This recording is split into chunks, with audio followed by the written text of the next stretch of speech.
네, 정말 그 가을에 임산물을 채취하다가 사고를 당하는 일은 없어야겠습니다.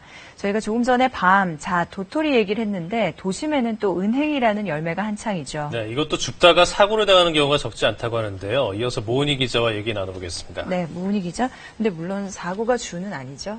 네, 그렇죠. 우리나라에 심은 가로수 가운데 가장 많은 게 뭔지 아세요?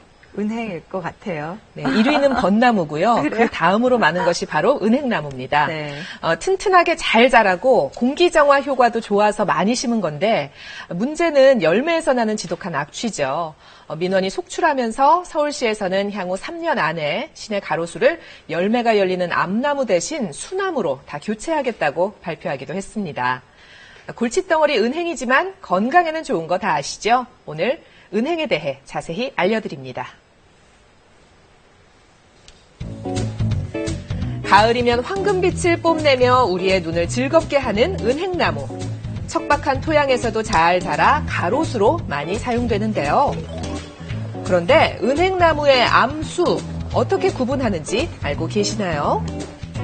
가지가 수직으로 곧게 뻗은 나무가 수나무, 옆으로 넓게 퍼뜨리며 자라는 것이 암나무라고 합니다.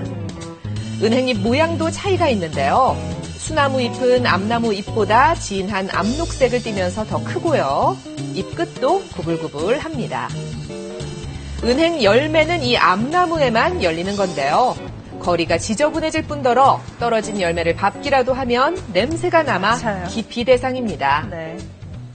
밟으면 악취가 사라지지 않아가지고 건물에 들어가서도 계속 나고. 걷다가 밟아서 많이 미끄러진 적도 많고 바로바로 치웠으면 좋겠어요. 시민들의 불편사항을 줄이기 위해 이맘때면 각 지자체 직원들의 손길도 분주해지는데요. 요즘은 은행이 떨어지기 전에 미리 채취해 수거해 간다고 합니다. 은행이 악취가 많이 나서 민원이 많기 때문에 땅에 떨어지기 전에 우리 기동반을 구성해서 미리 채취하는 것이 최선이라고 생각해서 미리 채취하고 있습니다. 이렇게 채취한 은행 열매는 어떻게 처리할까요? 중금속 검사를 의뢰해 안전하다는 결과가 나오면 경로당이나 사회복지시설에 무상으로 기증한다고 합니다. 그런데 은행 열매 아무나 가져가도 될까요? 낙과 여부가 기준입니다. 매달려 있는 열매를 따는 것은 나무 가지를 훼손할 염려가 있어서 불법이지만 땅에 떨어진 열매를 줍는 것은 상관없습니다. 하지만 일부 시민들이 은행을 줍다가 차도로 뛰어드는 등 사고 위험이 높다고 하는데요. 그래서 이맘때면 지자체마다 은행 줍기 행사를 개최하기도 합니다. 저 어르신은 우산을 퍼뜨셨어요. 아이디어가. 천덕꾸러기였던 은행이 반가워지는 날. 어머님들 아주 신이 나서 열심히시죠? 이렇게 정신없이 은행을 줍는 진풍경이 벌어지는 이유는 바로 은행이 우리 몸에 이로운 성분들을 많이 갖고 있기 때문입니다. 평소 은행을 즐겨 먹는다는 한 주부의 집을 찾았습니다. 지금 마시는 게 뭔가요? 이거 은행차인데요. 제가 가을만 되면 기침이 심해지거든요. 은행차를 다려 마셨더니 기침이 나아져서 자주 다려 마시고 있어요. 호흡기 질환을 갖고 있는 사람에게 은행차는 어떤 효능을 갖고 있을까요? 은행 열매는 한약명으로 백과라고 하는데요. 본처 과목에서는 익혀서 먹으면 폐를 따뜻하게 하여 기침을 먹게 하고 가래와 천식에 효과가 있다고 나와 있습니다. 차로 끓여 드시는 경우에는 생강, 도라지를 같이 첨가하시면 더 큰 효과를 보실 수 있습니다. 그럼 은행차 어떻게 만드는지 볼까요? 감초는 은행의 독성을 잡아주기 때문에 감초는 조금씩 넣고 있어요.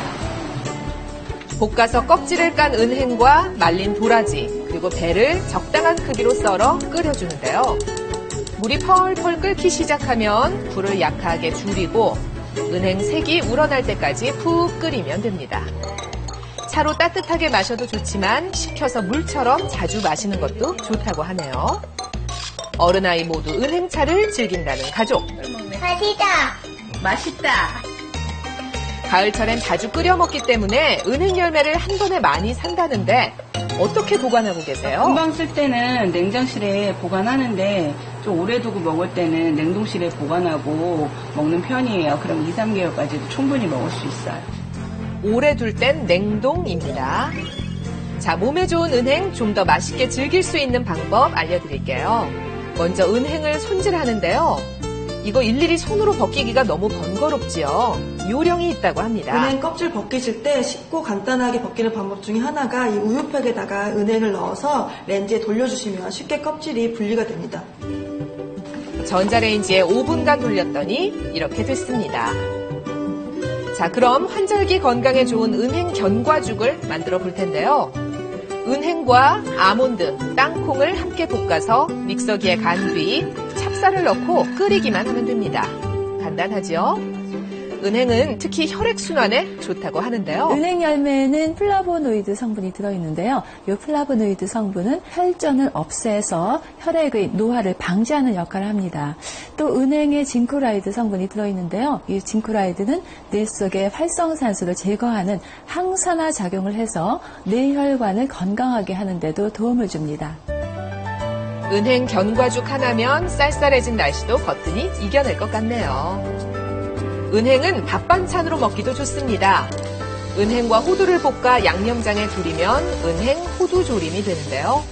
하지만 은행을 먹을 때 꼭 염두에 둘 사항이 있습니다. 은행에는 이 메칠피리독신이라는 독성 물질이 들어있습니다. 그래서 너무 많이 먹으면 이 독성 효과가 나타날 수 있는데요.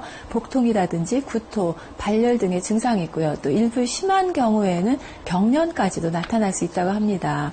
성인의 경우에는 하루에 10알 이내, 어린이들의 경우에는 3알 이내로 하루 적정 섭취량을 지키는 것이 좋습니다. 도심을 어지럽히는 거리의 불청객 은행. 그래도 잘 활용하면 약이잖아요. 영양 만점 은행으로 건강 지키세요.